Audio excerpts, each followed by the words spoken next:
जयपुर में पहली बार पधारने पर नागरिक अभिनंदन हो रहा है, इसलिए जोर से बोलेंगे भारत माता की, भारत माता की, भारत माता की।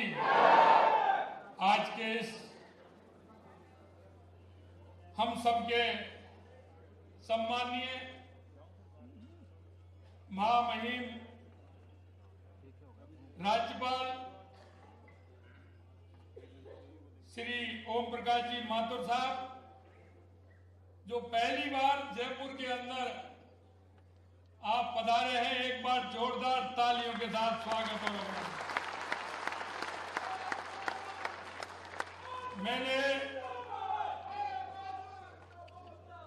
मैंने आज ये पढ़कर के ओम जी माथुर बोला है, नहीं ओम जी भाई साहब के अलावा दूसरी बात ही नहीं होती। और मैं यह देख रहा हूं कि यहां वो कार्यकर्ता हैं, 80% से ज्यादा वो कार्यकर्ता हैं जिन्होंने ओम जी भाई साहब ने एक एक कार्यकर्ता को आगे बढ़ाने का काम किया है और उनको काम देकर के उनको राजनीति में मजबूत करने का काम किया है। हमारे भारतीय जनता पार्टी के प्रदेश के मुखिया सम्मानीय मदन राठौड़ साहब, हमारी पार्टी की राष्ट्रीय उपाध्यक्ष पूर्व मुख्यमंत्री सम्मानीय वसुंधरा राजे जी, हमारे विधानसभा के अध्यक्ष सम्मानीय वासुदेव देवनानी जी, हमारी मेरी कैबिनेट में उप मुख्यमंत्री श्रीमती दिया कुमारी जी,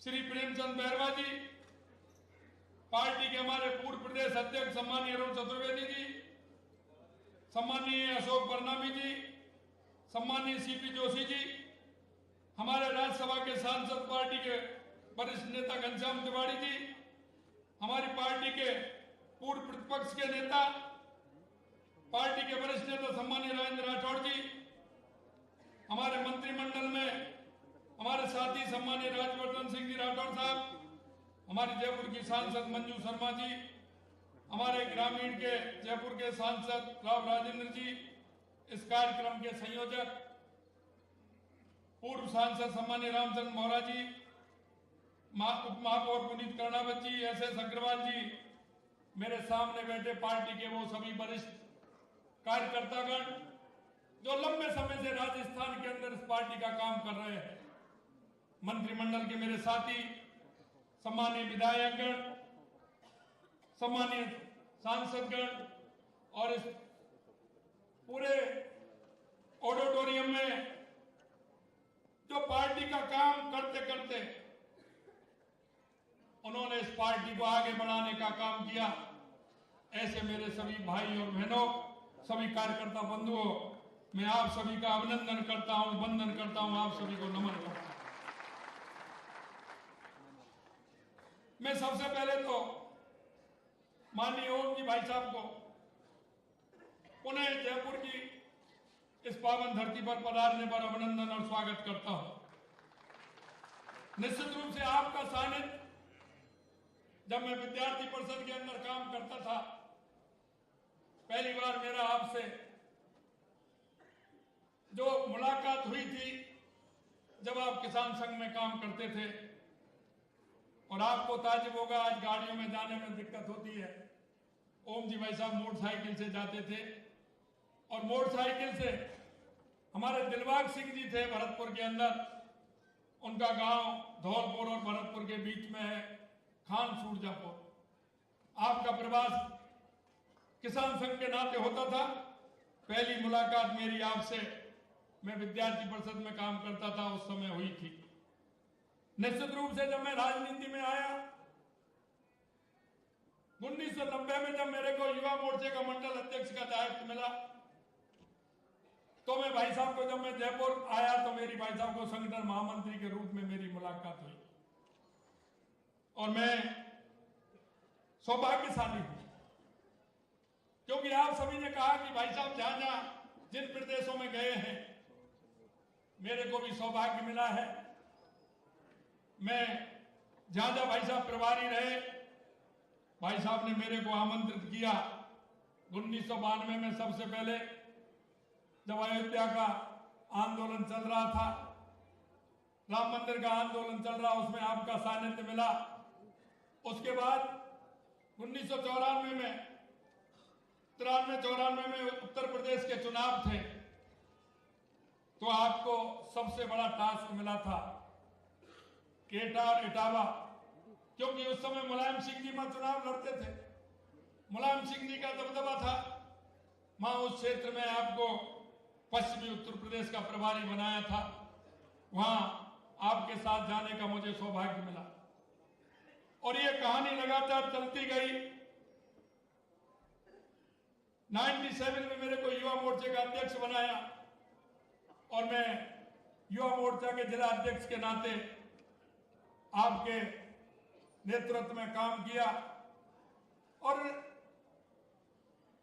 99 में एक यात्रा आपने, जब हमारे युवा मोर्चा के प्रदेश सतीश पूनिया जी थे, उनके नेतृत्व में तारागढ़ से लोहागढ़ तक एक यात्रा का आयोजन आपके द्वारा करवाया गया था।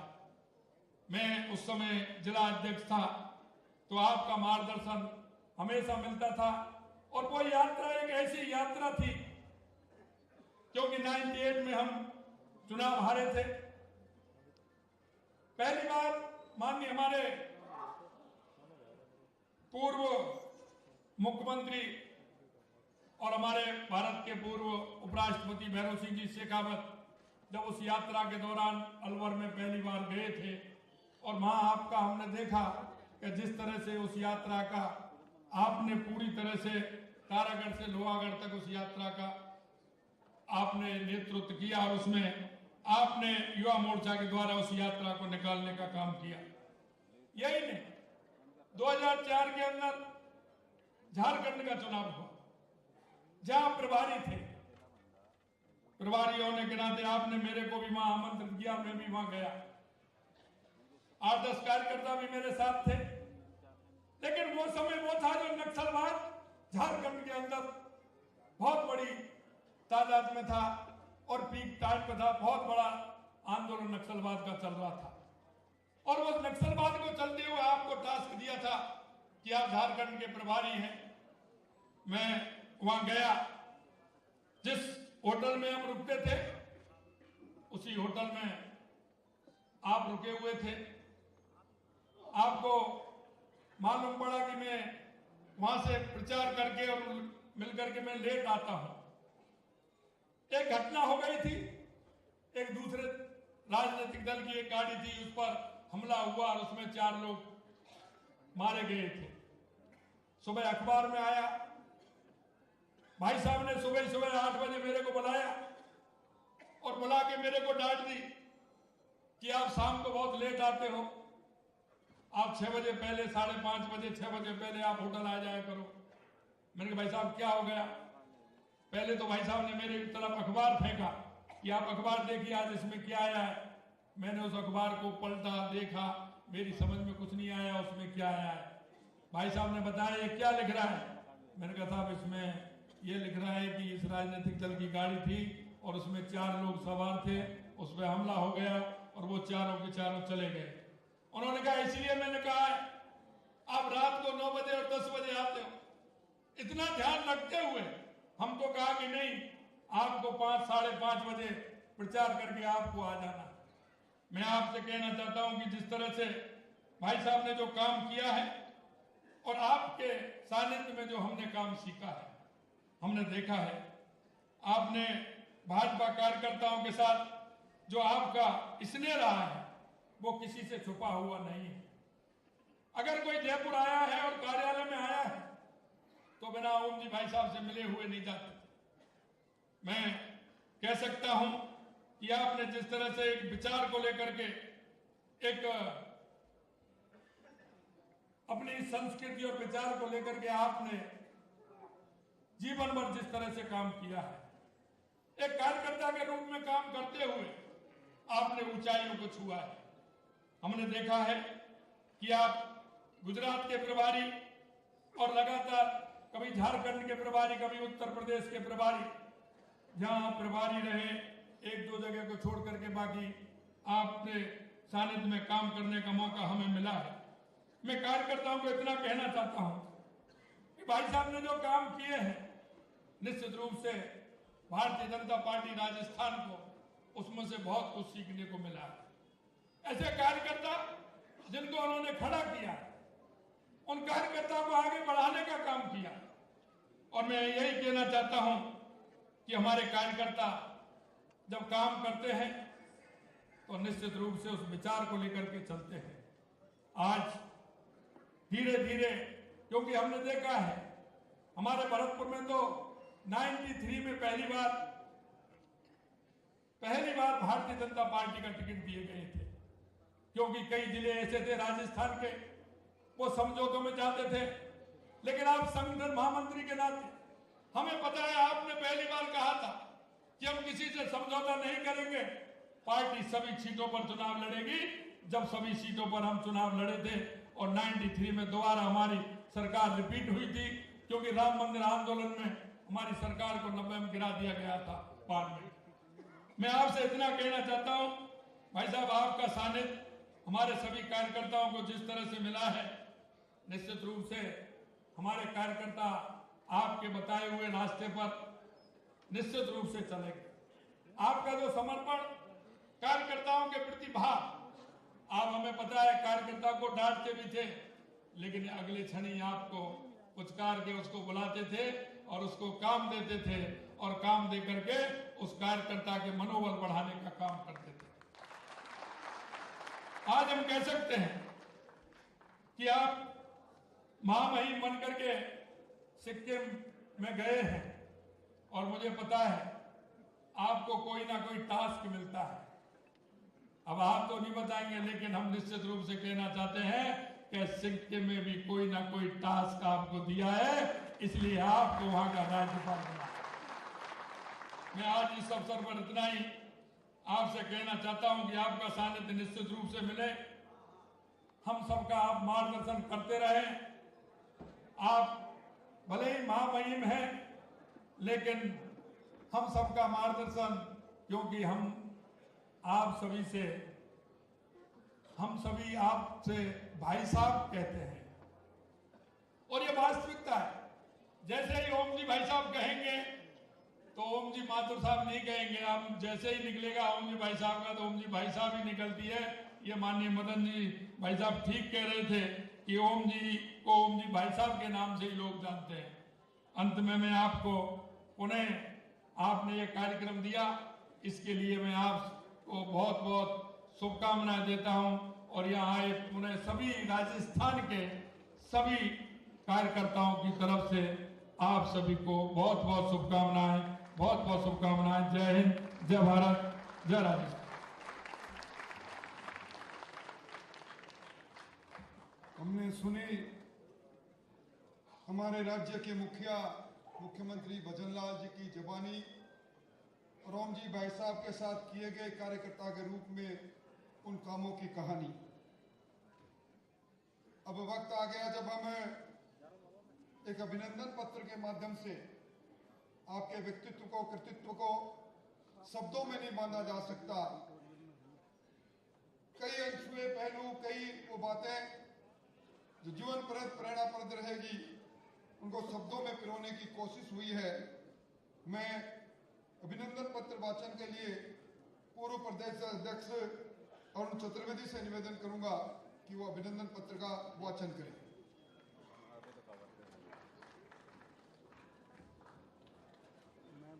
आज के इस गरिमापूर्ण और हम सब के लिए गौरव के इस कार्यक्रम में जिनके अभिनंदन के लिए आज जयपुर और राजस्थान के कोने कोने से यहाँ लोग आए हैं, ऐसे हम सब के प्रिय सम्मानीय ओम जी भाई साहब, सिक्किम के महामहिम राज्यपाल सम्मानीय ओम प्रकाश माथुर जी, राजस्थान के यशस्वी मुख्यमंत्री जिन्होंने कार्यकर्ता के नाते जीवन शुरू करते हुए मुख्यमंत्री के पद को सुशोभित कर रहे हैं, ऐसे भाई भजनलाल शर्मा जी, राजस्थान के पूर्व मुख्यमंत्री जिन्होंने लगातार अपने हर कालखंड में राजस्थान में विकास की इबादत रखने का काम किया, सम्मानीय वसुंधरा राजे जी, विधानसभा के अध्यक्ष सामान्य वासुदेव देवनानी जी, भारतीय जनता पार्टी के प्रदेश के अध्यक्ष सामान्य मदन राठौड़ जी, राजस्थान के उप मुख्यमंत्री श्रीमती दिया कुमारी जी, श्रीमान प्रेम बैरवा जी, मंच पर विराजमान भारतीय जनता पार्टी के अन्य वरिष्ठ कार्यकर्तागण और इस सभागार में उपस्थित राजस्थान के कोने कोने से आए हुए, राजस्थान के जयपुर के विभिन्न सामाजिक संगठनों के प्रतिनिधि, व्यापारिक संगठनों के प्रतिनिधि, समाज के प्रतिष्ठित लोग, आप सबका मैं स्वागत करता हूं, अभिनंदन करता हूं। आज हम उस शख्सियत का स्वागत करने के लिए एकत्रित आए हैं जिसने एक एक कार्यकर्ता को गढ़ने का काम किया। वो शिल्पी है जिन्होंने कहा किसकी क्या खूबियत है, उस मिट्टी को उस शेप में उतारने का काम ओम जी ने किया। और उन सब की बात करें तो मैं स्वयं भी उनमें से एक हूँ जिसको ओम जी ने समय समय पर टोकने का, संवारने का काम करते रहे। मुझे ध्यान आता है कि 89 में मेरा संपर्क 88-89 के आसपास आया था।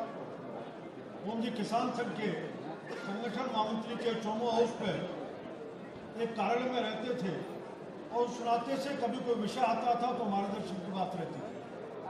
89 में मैं पार्टी में आया, उसी समय ओम जी का संगठन महामंत्री के नाते कुछ समय बाद भारतीय जनता पार्टी के संगठन महामंत्री के नाते आने का अवसर मिला। पार्टी में युवा मोर्चा और साथ साथ ही उस समय विषय आया कि पार्टी में एक मीडिया का प्रकोष्ठ चलाया जाए। मुझे ध्यान है कि ओम जी ने मीडिया प्रकोष्ठ बने और उस काम को, उस दायित्व को मुझे देने का काम किया। सामान्य रामदास जी प्रदेश अध्यक्ष थे।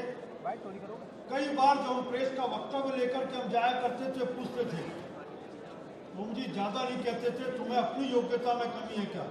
एक नजर डाली और उसके बाद खुद ही तुम योग्य हो, करते हो, उस काम को करो। कैसे एक कार्यकर्ता को विश्वास और उसको बढ़ाने का काम। मुझे ध्यान आता है कि ओम जी संगठन रहते हुए ओम जी ने एक बार राजनीतिक प्रस्ताव बनाया। गोपीनाथ जी मुंडे राजस्थान के संगठन प्रभारी थे। मैं प्रस्ताव को बनाने के बाद ओम जी के पास लेके गया, ले जाके जब दिखाया तो ओम जी ने कहा, तेने कई प्रस्ताव बना दिए, आज तक मैंने कभी तेरे को टोका नहीं, दिखाना है तो एक बार गोपीनाथ जी को बता दे। मैं केवल इतना कहना चाहता हूं कि हर कार्यकर्ता की खूबियत, उसका विश्वास और उसमें से उस कार्यकर्ता को गढ़ने का काम आपने किया नहीं। अपने में से बहुत सारे कार्यकर्ता हैं जिनके पास बहुत सारे किस्से ऐसे ओम जी के होंगे, लेकिन समयाभाव के कारण मैं भी नहीं रख पा रहा और आपको भी अवसर नहीं है। जिस काम के लिए मुझे खड़ा किया गया है, आप सबकी तरफ से एक अभिनंदन पत्र सामान्य ओम जी के स्वागत के लिए, अभिनंदन के लिए तैयार किया गया है।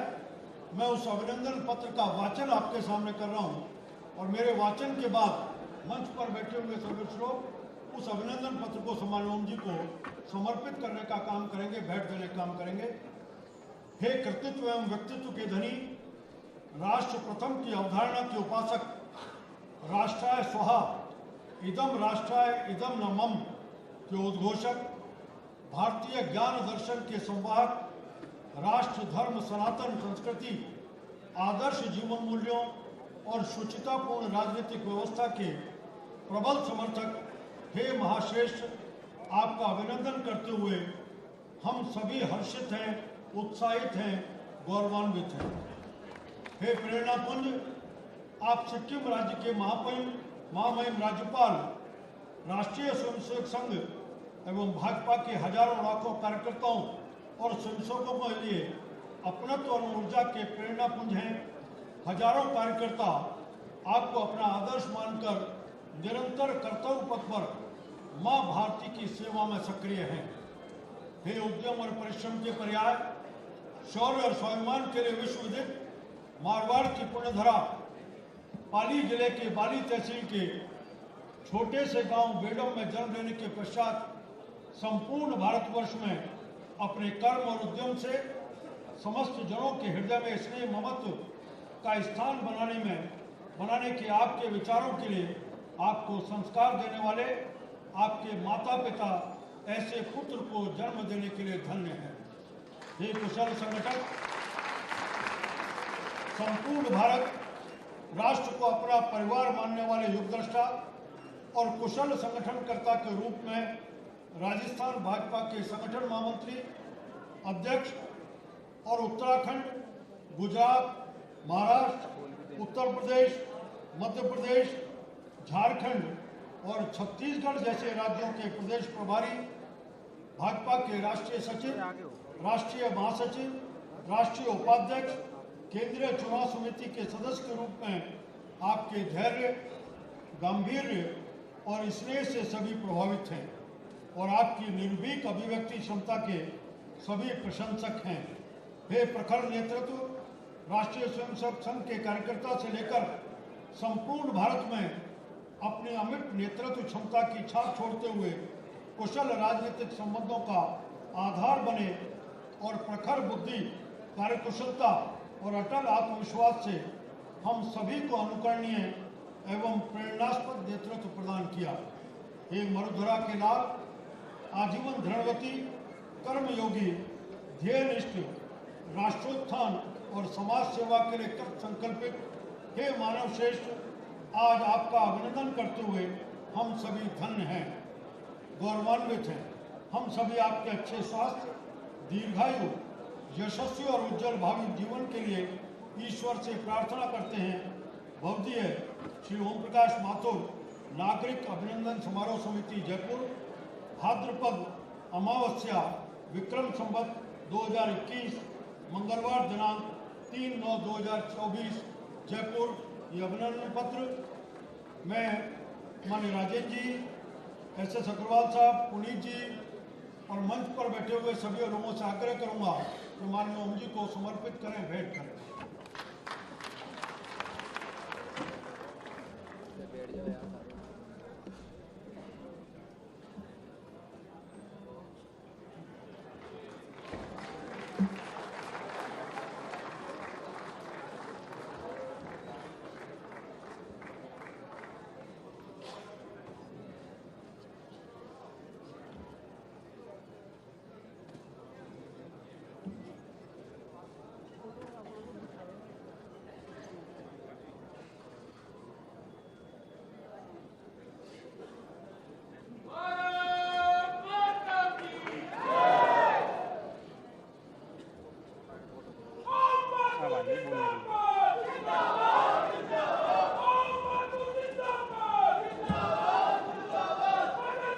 महामहिम राज्यपाल महोदय, इस सभागृह के अंदर जयपुर के वो 25 संगठन जो सामाजिक सरोकारिता के अंदर अनेकों काम जिन्होंने किए वो आपका अभिनंदन करेंगे।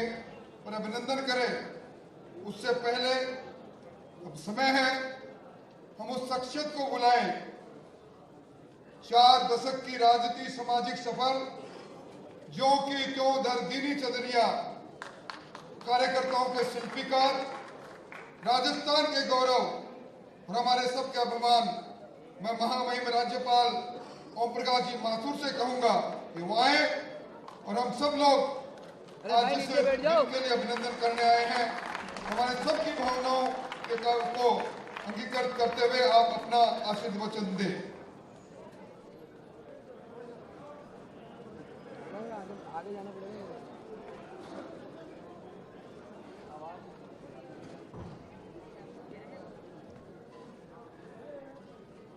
आज इस कार्यक्रम में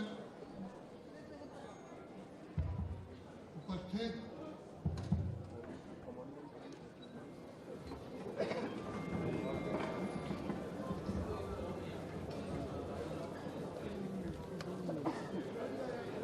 हमारे प्रदेश के यशस्वी मुख्यमंत्री भाई भजन लाल जी और हम सब के नेता राष्ट्रीय उपाध्यक्ष आदरणीय वसुंधरा जी,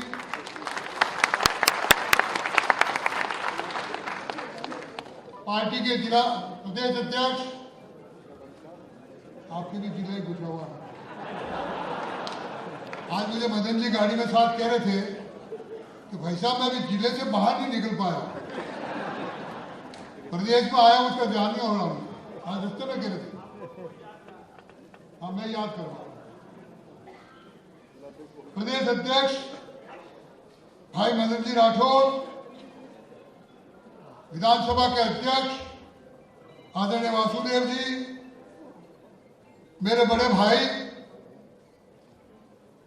जिन्होंने वर्षों तक मेरे साथ काम किया और आगे भी भरोसा देके गए अभी मंच पर, ऐसे घनश्याम तिवारी जी,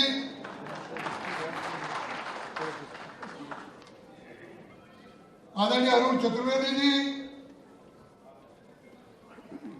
और मेहनती और परिश्रम की प्रकाष्ठा करने वाला मेरा छोटा भाई राजेंद्र जी राठौर, और जो मंडल से लगाकर जिले से प्रदेश तक जिसने मेरे साथ काम किया, ऐसे भाई अशोक जी परिणामी, अभी जो निवृत्त हुए जिनके नेतृत्व में विधानसभा के चुनाव हुए, ऐसे भाई सीपी जोशी जी,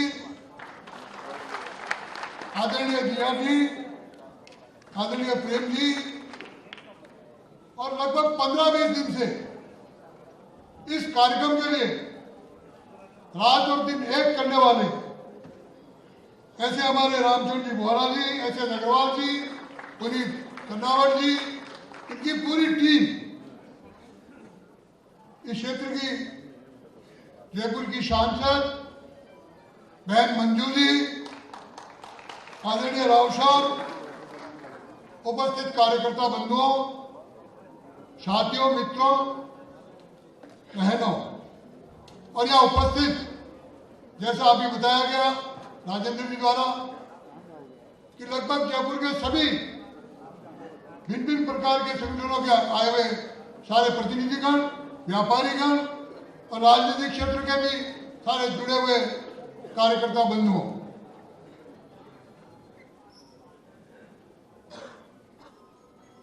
इस कार्यक्रम में मैं क्या बोलूं, क्योंकि बड़ी विचित्र स्थिति में खड़ा हूं और मैं अपनों के बीच खड़ा हूं, लेकिन कुछ अलग भूमिका में हूं, ये बात तय है। लेकिन जब इसमें देखता हूं तो मैं इसको अभिनंदन का कार्यक्रम नहीं मानता, ये मैं अपनों का अपने मेरे ऊपर स्नेह मानता हूं कि आपका अपार स्नेह मेरे ऊपर है। बंधुओं, वास्तव में आज मेरे जीवन की, या कहूं कि मेरी जन्मपत्री काफी खंगाली गई है और लोगों ने अपना अपना अनुभव बताए। वास्तव में मैं कोई विद्यार्थी जीवन में बहुत ठीक तरह का व्यक्ति नहीं था, विद्यार्थी नहीं था। 1972 में 71 का साल, थोड़ा मदद जी उस कहानी को ठीक नहीं बता पाए, काफी लोगों को पता है, लेकिन वास्तव में वो कहानी सही है। बाली में संघ का पथ संचलन का कार्यक्रम था और प्राण प्रचारक उस समय ब्रह्मदेव जी थे, उनका बौद्धिक होने वाला था। मदन जी शुरू से हमारे घोष के मास्टर रहे, आड़क बहुत अच्छी, छोटा जो बैंड था वो बहुत अच्छी बजाते थे। ये लोग भी पाली से लेकर आए थे। उसमें बस जिला प्रचारक विद्याधर जी थे जिनको गुरु कहते थे। वो हमसे से सब शैतानों को पूरा तीनों जिलों में बहुत सजीव संपर्क रखता थे।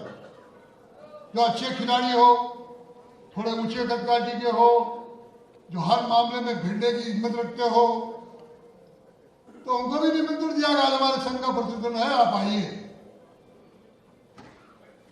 मैं भी चला गया, हमारी पूरी टीम थी 10-12 की। परिवार में शुरू से घोड़े रहे, हमने घोड़े खूब चलाए, घोड़े रेस भी किए।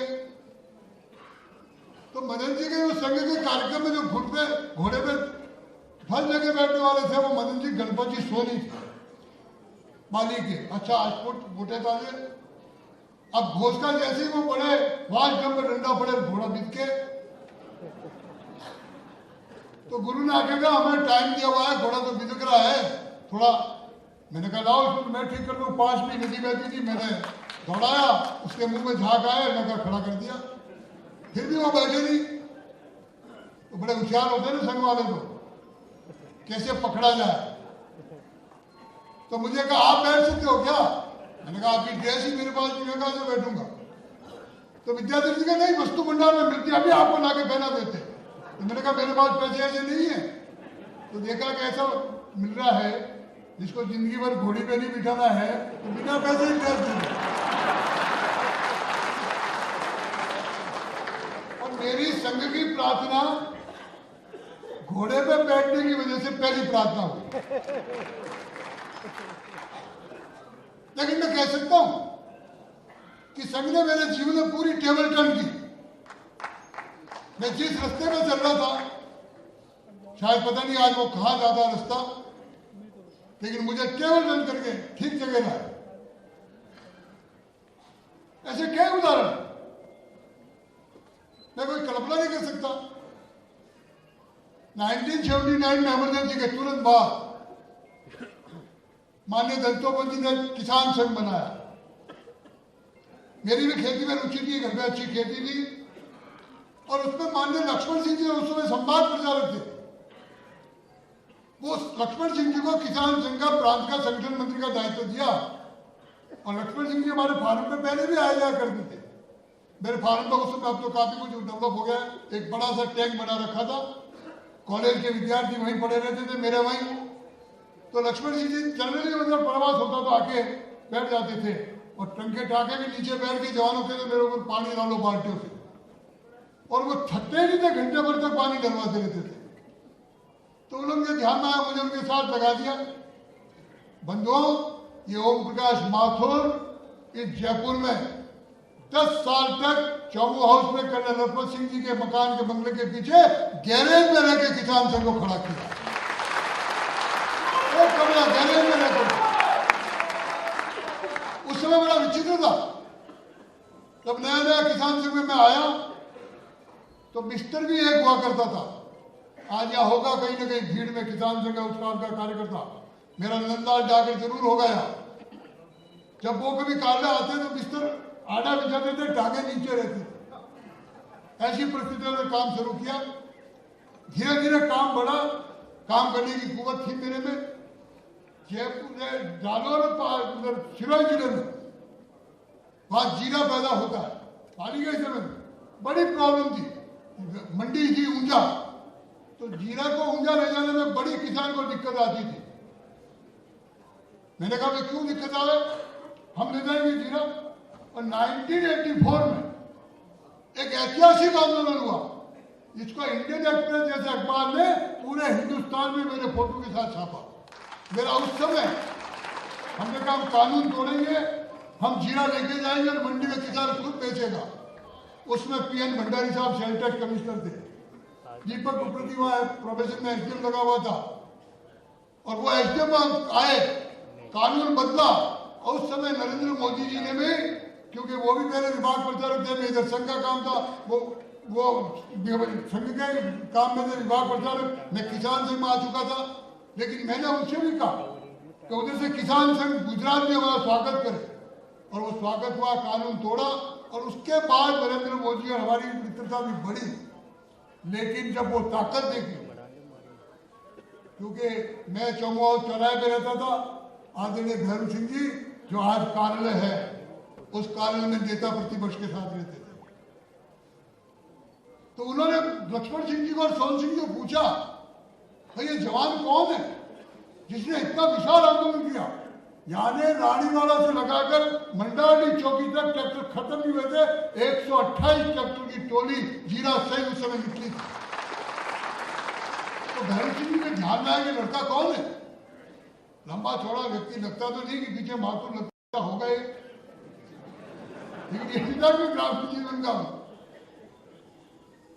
तो मुझे एक दिन सोहन सिंह जी और लक्ष्मण सिंह जी ने भारतीय भवन बुलाया। अब तो भारतीय भवन भी बहुत बड़ा हो गया, और मुझे एक संकेत किया कि कभी जब जयपुर में रहो तो रात को भैरू सिंह जी सामने रहते हैं, मिलने जाया करो। हम भी जवान थे, मैंने कहा इतने बड़े आदमी से मिलने जाएंगे तो मजा ही आएगा कुछ न कुछ। हम जाने लगा, लेकिन वो जीरा आंदोलन की रैली मेरी भारतीय जनता पार्टी की ट्रैक का फाउंडेशन बना, ट्रैक का फाउंडेशन। 85 में चुनाव आए, पाली, जालौर, सिरोही में 16 सीट थी लोकसभा की, 2 सीट लोकसभा की, 16 विधानसभा की सीट थी। हम सिर्फ एक बार 80 में 1 सीट देते थे, वो भी निर्दलीय सांचौर में। 85 में हम 3 सीट जीते, वो भी पाली जिले में। पाली जीते पुष्पा जैन, खारची जीते खंगार सिंह और रायपुर जीते थे हीरा सिंह चौहान। तो मेरा जब मन बना, जो दोस्ती होने लगी, भैरू सिंह से आंदोलन लगा। उन्होंने कहा यार आपने इतना बड़ा आंदोलन किया, हमारी सीटें तो आती ही नहीं। चलती रही गाड़ी। मैंने कहा हमारे अनुसार अगर कहोगे तो टिकट देंगे तो आ जाएगी, मैं कहूंगा तो टिकट दो के सोशल इक्वेशन करोगे तो आएगी। चर्चा चली, भैरू सिंह जी, मैं, लक्ष्मण सिंह जी, सोहन सिंह जी। 10 बैठकों के बाद ये निर्णय हुआ भैरू सिंह जी का कि 90 में 89 आते आते मुझे एक तरह से कह दिया गया कि तुम अनऑफिशियली बीजेपी को देखते रहो।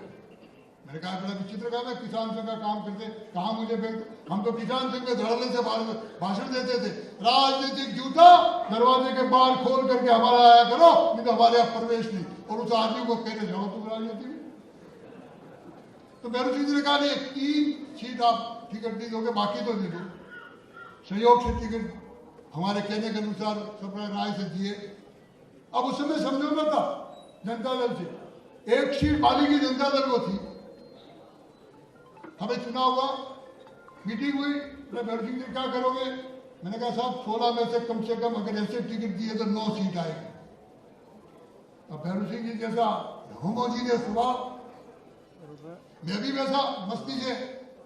उन्होंने आखिरी मीटिंग जब सोहन सिंह जी, लक्ष्मण सिंह जी बैठे, भैरू सिंह जी और भैरू सिंह जी के घर पे ये C51 में, तो भैरू सिंह जी उठते उठते मुझे मजाक की कि ठीक है ओम जी, ऐसे हो तो 9 की 13 कर देना।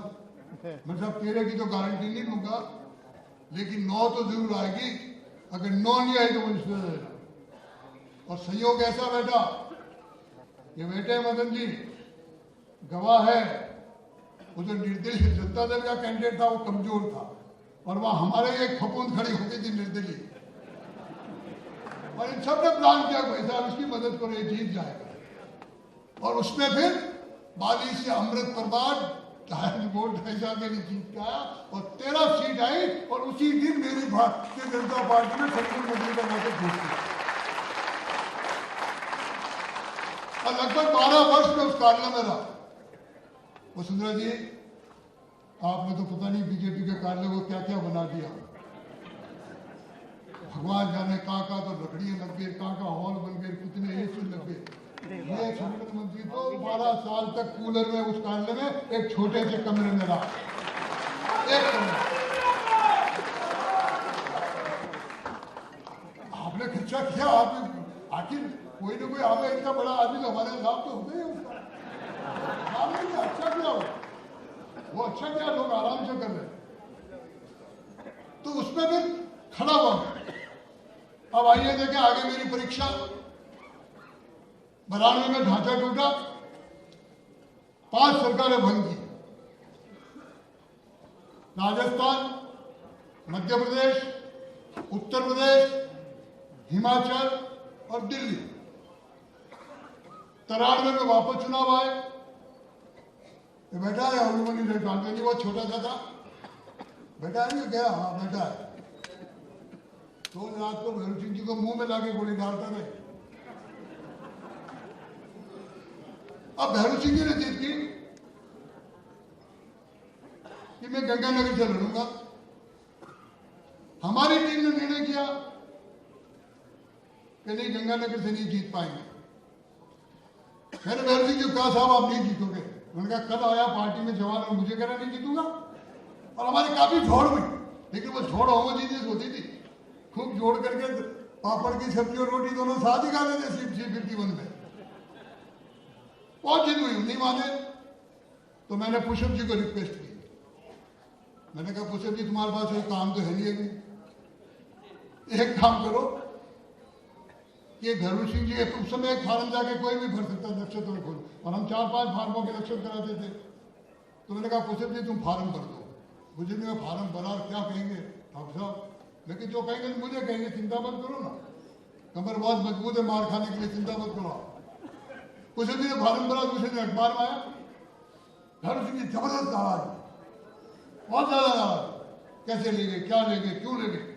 हम रिक्वेस्ट करते रहे साहब आप मानो, लेकिन फिर वो आखिर में हमको 1.5 दिन दिया, तो चलो मैं 1.5 दिन के लिए आ रहा हूँ। वसुंधरा जी जब बीजापुर आप गई हो, अब तो रोड बन गई उस काल में, तो मंडा काकरेड़ी तक ले जाने में 12 किलोमीटर में 4 घंटे भैरू सिंह जी को पत्थरों में कुदाता हुआ ले गया, और पूरी गालियां पुष्प को और मेरे पूरे रिश्ते थे। और कितने लोग थे? 400 लोग। 400 लोग के लिए सीधी मुख्यमंत्री वहां गए, आए, माली में मीटिंग थी, आगे कह दिया भाई देखो उन जी ने तो मुझे भाटों में फंसा दिया, क्योंकि वहां माली में काफी हिस्सा ट्राइबल हिस्सा है, और उस काल में सड़कें भी नहीं थी, बाद में सड़कें खूब बन गई, वहां मुझे फंसा दिया। मैं तो ये सीट खाली करूंगा। अब देखिए संयोग बनता है, आदरणीय भैरू सिंह जी गंगानगर में 3रे नंबर पर है, और माली में जाकर के गए तब वो सरकार बनी, और बाकी 4 जगह सरकार नहीं बनी।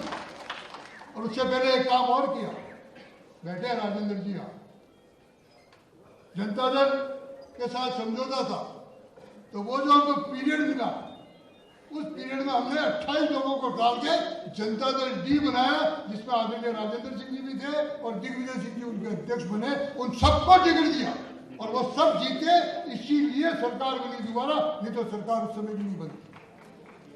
तो एक कुशल संगठन का मामला होता है। जब मैं उनको जोड़ा तो लोग कहते कैसे लोग जोड़ रहे हो, हमारे विचारों के नहीं। मैंने कहा विचारों नहीं लाएंगे कहां से। मैंने अध्ययन किया पूरा 200 सीट का, तो 80 सीट तो वसुंधरा जी ऐसी थी कि हमारे पास कैंडिडेट नहीं थे, तो उस समय हमने सारा घूम फिर कर किया। ये जो सारे चर्चा हुई, ये जो सारा मेरी जन्मपत्री खोली गई, जन्मपत्री बहुत बड़ी और बड़ी विचित्र, बड़ी उबड़ खाबड़ है, बहुत उबड़ खाबड़ है, और कई जीवन में उतार चढ़ाव देखे। अच्छा हुआ मदन जी ने हमारी कुछ बातें, क्योंकि ये भी मेरे सहभागिता में आते थे, ये छोटे से है लेकिन मां खुराबादी है, मां खुराबादी, ज्यादा अनुभव कुशल जी को इनका।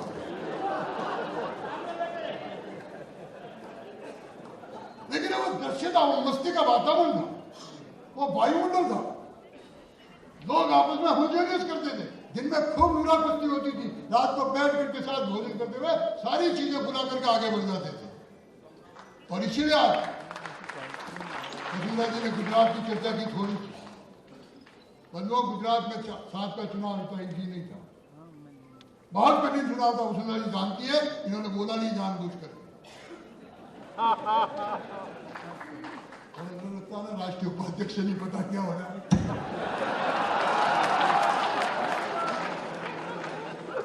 तो बड़ा विचित्र था मामला। अब जब आदरणीय लक्ष्मण जी की बात करें, मैं मोटरसाइकिल कह सकता हूं आपको, क्या बैठे लोग गवाह है कि मोटरसाइकिल से राजस्थान के प्रत्येक ब्लॉक का कम से कम 3 बार दौरा मैंने बाइक से किया। और यहाँ गुजर बैठे, जब गुजरों के गांव में रहना होता था वसुंधरा जी, तो बड़े बड़े खाद इनके पाउडर लगे थे, एक एक खाद में 6-6 होते थे।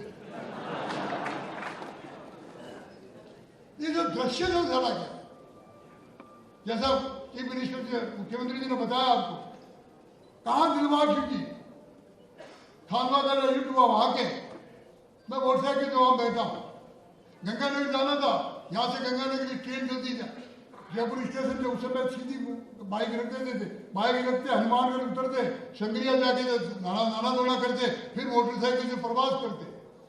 वो एक युग गलत था, आज युग बदला है।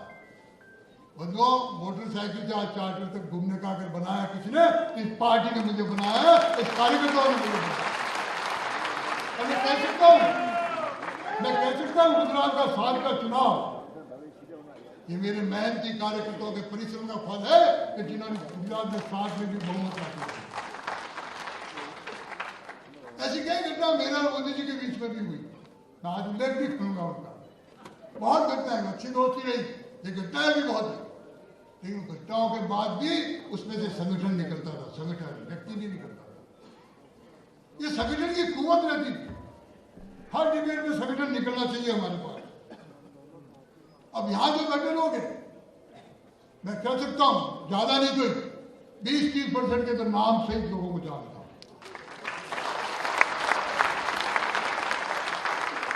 कई लोगों ने मेरे साथ 40-45 वर्ष साथ काम किया। कई लोग हैं जो आज ताजा काम करने वाले लोग भी होंगे, और मेरी डांट भी लगभग 20% लोगों ने यहां खाई होगी, ये भी पक्की बात है। लेकिन डांट में भी प्रेम था, उसमें भी हम कार्यकर्ता का निर्माण करते थे, उसमें से भी हम कार्यकर्ता निकालते थे।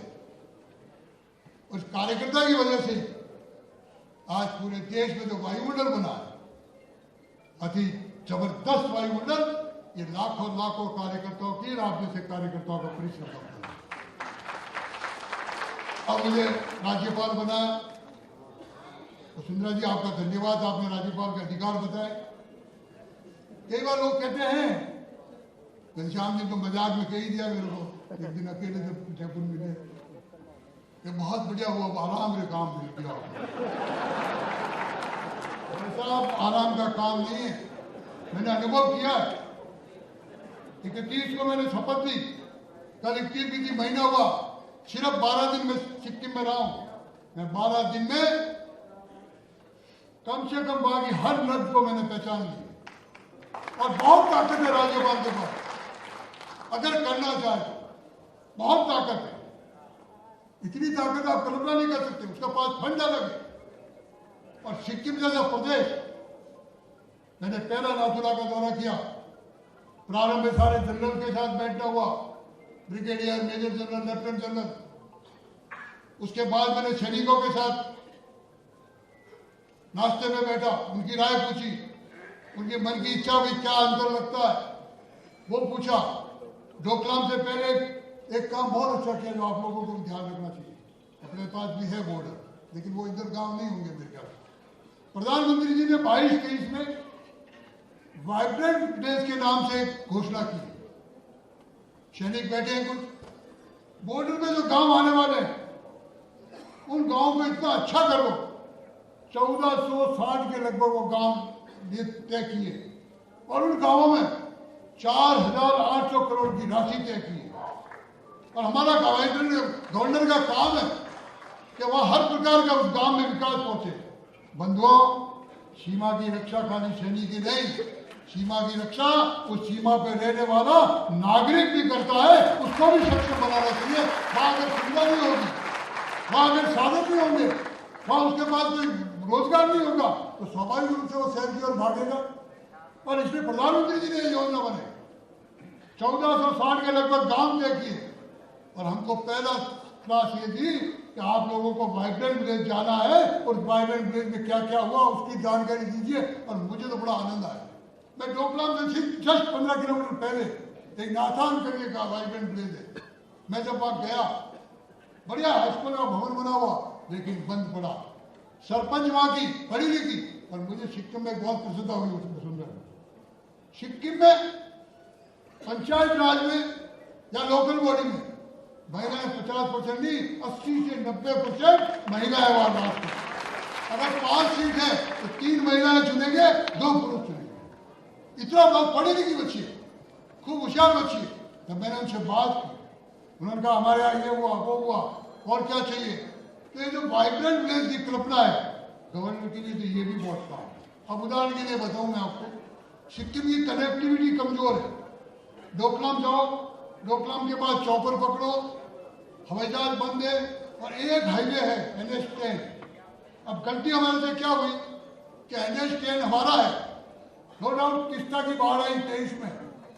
23 में तीस्ता की बाढ़ आने के बाद वो पूरा सिक्किम एक तरह से 1800 मेगावाट के तो हमारे प्लांट में गए हाईवे पर 1800 मेगावाट। तो वो रोड गलती क्या हुई, उस रोड की मेंटेनेंस PWD बंगाल को दे। अब बंगाल का क्या इंटरेस्ट, बंगाल सोचे अगर ये रोड ठीक नहीं होगा तो स्वाभाविक दार्जिलिंग होगी, टूरिस्ट जाएगा, और जब दार्जिलिंग हो जाएगा तो रेवेन्यू बढ़ेगी। जब मेरे पास में विषय आया, बेचारा मुख्यमंत्री 2 साल से परेशान, मंत्रिमंडल लोग परेशान। मैंने कहा क्या बात है साहब ये, मैंने कहा चलो 1-2 दिन में करते हैं। मैं दिल्ली आया, दिल्ली आकर के मैंने कहा भाई ये क्या कमी है, ये क्यों होना चाहिए, एनएचए को तो, और 2 दिन के अंदर मेंटेनेंस पीडब्ल्यू से सील करके एनएच ये गवर्नर का काम है। पूरे क्षेत्र में गवर्नर की आवाज। अरे हाँ, अब के कोई मर्द आया, मेरे का राजस्थान में जब कमेटी लेके गया, तो मैं जब 17 की कमेटी लेके गया, एविएशन कमेटी थी, वहाँ एयर स्ट्रिप नहीं थी। मैंने कहा एयर स्ट्रिप क्यों नहीं होनी चाहिए, हलचल मचाई थोड़ी। उस समय चामलिया मतलब मुख्यमंत्री थे, हलचल मचाई, दिल्ली बात की, धीरे धीरे काम चला और 18 में प्रधानमंत्री जी ने एयर स्ट्रिप का उद्घाटन किया और ATR उतरने लगा। अब वहां भी क्या चूक होती है कि हमने 3 साल का एग्रीमेंट कर दिया स्पाइस जेट। मैं गवर्नर का काम बता रहा हूँ, जबरदस्ती काम लेने वाला चाहिए उसमें, जबरदस्ती हाँ मुझे बाहर मैं लूंगा काम। तो वहां जब ये पता लगा कि समझौता स्पाइस जेट से कर दिया 3 साल का, मैं 3 साल तो खत्म हो गए, स्पाइस जेट चलाती नहीं, स्पाइस जेट पूरे देश में बराबर नहीं चलती। मैंने तुरंत दिल्ली में एविएशन मिनिस्टर नायडू को बुलाया, घर पर बुलाया। मैंने कहा भाई ये क्या चालू करो। कल मुझे वहां से मैसेज आया है कि अपनी ये एयर इंडिया और इंडिगो दोनों फ्लाइट चलाने के लिए तैयार है और मेरा विश्वास है कि 2 महीने के अंदर अंदर वहां एविएशन चालू कराऊंगा, ATR उतरना शुरू। इस काम हमको करना पड़ा। मैं घूमता उस वहां के केवी को देखने गया और वहां जो फूल है वसुंधरा, अगर उसका मार्केट हो, हर घाटी का अलग फूल है और दुनिया में नहीं है। जिसमें उत्तर सिक्किम जो है, जो बिल्कुल स्विट्जरलैंड से भी अगर तुम अच्छा है, टोटल ग्लेशियर है। अगर उस फूल की मार्केटिंग की जाए ना, वर्ल्ड में ऐसा फूल नहीं है, इतना जबरदस्त रेवेन्यू हो सकता है। उसी समय बीच में मुझे एक रस्ते में मिल गया, पागल खत्ती दिमाग के तो होते हैं ना सब जगह, एक PhD किया हुआ डॉक्टर मिल गया। उसने मेरी गाड़ी को रोका कि सर मेरे थोड़ा पड़ोस में 12 किलोमीटर आप मेरे वहाँ चलो। मैं काम क्या है कि आप चलो, जबरदस्ती चलो। उसकी जिद आगे थी, मेरे ACD साहब ने करना है, आपके कार्यक्रम में नहीं जाना। मैंने कहा देखो भाई, मैं जनता का हूँ, जनता के बीच में जाऊंगा ACD साहब, मैं तो जाऊंगा। मैं गया, अब देखे मैंने वहाँ क्या कल्पना की। वहाँ पहाड़ में खरगोश होता है जिसको अंगोरा बोलते हैं, और वो अंगोरा खरगोश की ऊन इतनी जबरदस्त ऊन होती है और इतना जबरदस्त काम है। अब वो पागल खपती दिमाग एकदम घाटी के ढलान पर एक पट्टियां रख करके, पत्थर की पट्टियां रख करके देसी लूम लगा रखे, 12 लोगों को रोजगार दे रहा, 12 लोगों को। और एक बच्ची महाराष्ट्र की रहने वाली जो डिजाइन में PhD कर रही है, वो वहाँ ट्रेनिंग दे रही है, डिजाइन की वहाँ ट्रेनिंग दे रही है। मेरा मन बड़ा प्रसन्न हुआ। मैं तुम्हारे मार्केट का क्या है, सब मार्केट ही नहीं, इसीलिए तो आपको बुलाया। मैंने कहा मार्केट देना मेरा काम। इतना बढ़िया। मैंने शॉल देखी, मैंने टोपी देखी, मैंने मफलर देखे। शायद वसुंधरा जी आपके पास भी ऐसा शॉल नहीं आया होगा, आपको भेज सकता हूँ। तो मैंने तय किया कि आज से सिक्किम पहुंचते, गंगटोक पहुंचते, राजभवन में और मुख्यमंत्री निवास में अगर कोई शॉल आएगी खरीदी हुई तो आएगी उस पर मालक की, और उसी से हम सदस्य, क्योंकि कम से कम मैं रोज ये आया शॉल उठाओ, ये आया शॉल उठाओ। और शॉल जब हमारे घर में है, क्यों नहीं वो वहाँ से खरीदी जाए। हमने निर्णय किया अगर शॉल खरीदनी है तो मोदी जी का लोकल फॉर वोकल वाली बात है, हम यहाँ से खरीदेंगे। और शुरुआत हुई, तुरंत दोनों हाउस ने 400 शॉलों का ऑर्डर दिया, 1 महीने का रोजगार उसको दिया। वापस जाते मैंने कहा मैं हैंडलूम डायरेक्टर को बुलाऊंगा, इतना बड़ा विवाद करता क्या, क्यों नहीं लोगों को फ्लोर पे रहता है, ये हमको करना है। इसलिए आप ये मत सोचना भाई कि मैं मौज करने क्यों, ये गलत फहमी निकाल दो सर। मैं आपको कैसे आपको जानते भी कराऊं,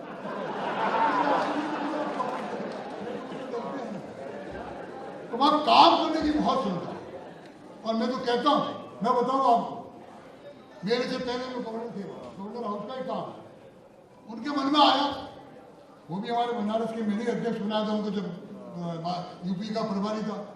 तो उन्होंने बच्चों की परीक्षा की चिंता की, तो उन्होंने 4-5 लेयर में कुछ बच्चों को इकट्ठा करके वसुंधरा जी उनको परीक्षा दी। उसमें से 5 बच्चे सिलेक्ट हुए UPSC के लिए।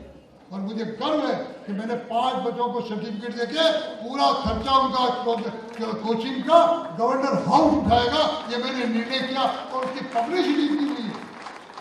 और बच्चों की नहीं, अपनी। और उनको कहा है तुम ढंग से रहोगे, वहां मोबाइल में नहीं रहोगे, मैं दिल्ली आऊंगा, तुम्हारे कमरे पे आऊंगा, मैं देख के जाऊंगा। बच्चों तुम मेरे परिवार के लोगों, गवर्नर हाउस के परिवार के बच्चे हैं पांचों, और ये कंटिन्यू में आगे बढ़ाता जाऊंगा। ऐसा काम कर सकता है, किसी को लिखा हुआ थोड़ी है किताब में, कोई कानून थोड़ी कहता कि ऐसा करो। हमारी इच्छा शक्ति होती है, हमारे मन की कल्पना होनी चाहिए कि हम क्या कर सकते हैं। तो करने को बहुत है, बहुत काम करने को। और हिंदुस्तान जिस ढंग से आगे बढ़ रहा है, और सिक्किम में ठीक काम मदन जी ने कि चाइना चारों तरफ से लगा हुआ। वैसे तो 5 देशों की मिलती है सीमा, लेकिन मेजर हिस्सा चाइना के पास है। और मैं जब वहाँ गया मथुरा, तो चाइनीज कमांडर भी थे, उनको पता लगा कि गवर्नर साहब आए हुए, तो मिलने की इच्छा करी, हम मिले हुए प्रेम से, हमने उसको मिठाई खिलाई, बातचीत हुई। तो ये चीजें आखिर में बढ़ानी पड़ेगी। अब आज आके मुझे एक नई चीज आई, मैं चाहता हूँ मैं राजेंद्र जी से इस विषय, राजेंद्र जी बहुत बड़ी घटना तो नीचे फ्लोर तक नहीं गई।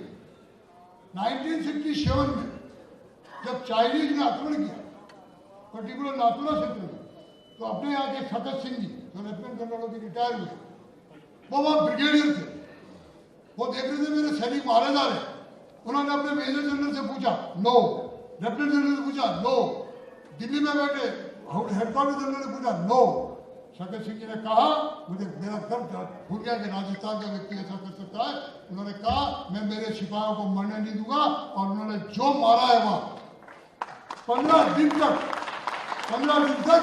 3,000 या 4,000 सैनिक जानते होंगे, 3 या 4,000 व्हाइट फ्लैग लेके खड़े रहे। इतिहास का इतना बड़ा पन्ना हमारे दिमाग से विलुप्त है। मैंने तय किया, मैं प्रयोग करना चाहूंगा यहाँ के लोगों को, टंडन साहब वगैरह सबका, इस पर कोई डॉक्यूमेंट्री बन सकती है क्या, इस पर कोई पुस्तक लिख सकते हैं क्या, उनके परिवार में से कोई चीजें फोटोग्राफ ला सकते हैं क्या, हमको वो इकट्ठा करना चाहिए। तो आज जो काम करना ही करना, अरे करो तो सही, आगे तो बढ़ो। और आगे बढ़ने में अब कुछ हंसी मजाक भी होती है, बदमाशी भी होती है, मस्ती भी होती है। वसुंधरा जी ने कहा सब रात को ही करते थे क्या, ये बात भी सही है, और ये बात सही है। शुरू से मैं बिल्कुल एकदम गाँव का रहा हूँ, और गांव में पला हूँ। आज भी मेरे गांव में 800 वोट भी पूरे नहीं है, तो उसकी वजह से एक मन की इच्छा और कुछ करने की कल्पना गांव में रहने वाले व्यक्ति आ जाते हैं। स्कूल जाना है साइकिल से जाना पड़ेगा, चलाओ 5 किलोमीटर साइकिल, ऐसा नहीं बस आ रही है। ये जो चीजें हमको करनी पड़ेगी। आप लोगों ने बहुत मेरा सम्मान किया, अब सम्मान का मैं आदि नहीं हूँ। और कहता हूँ जो सबने कहा, मैं आपको तहे दिल से कहता हूँ, आइए सिक्किम घूमने, राजभवन आपकी पूरी सेवा में रहेगा।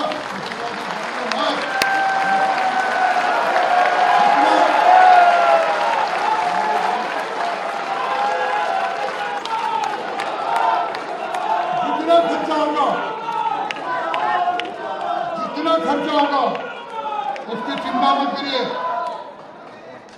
ये हमेशा से अमीर रहा है, फकीर है तो भी अमीर रहा है। और मैं और निमंत्रण देता हूँ, आइए सिक्किम, और बहुत सुंदर सिक्किम है। आपको घुमाने की व्यवस्था राजभवन की होगी, और ठहराने भी राजभवन में ठहराऊंगा।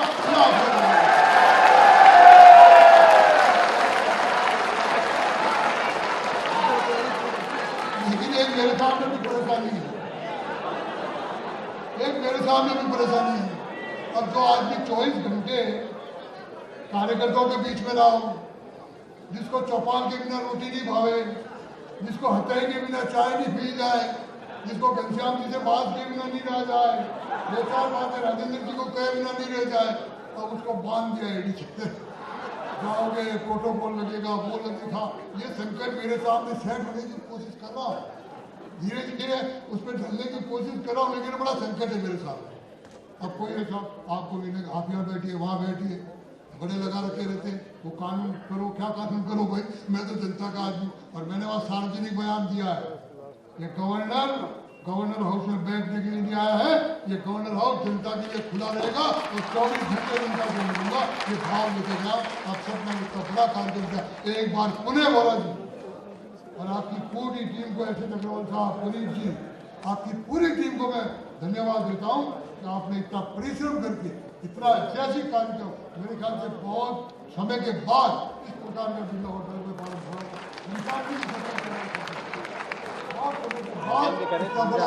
बहुत धन्यवाद। भारत माता की, भारत माता की।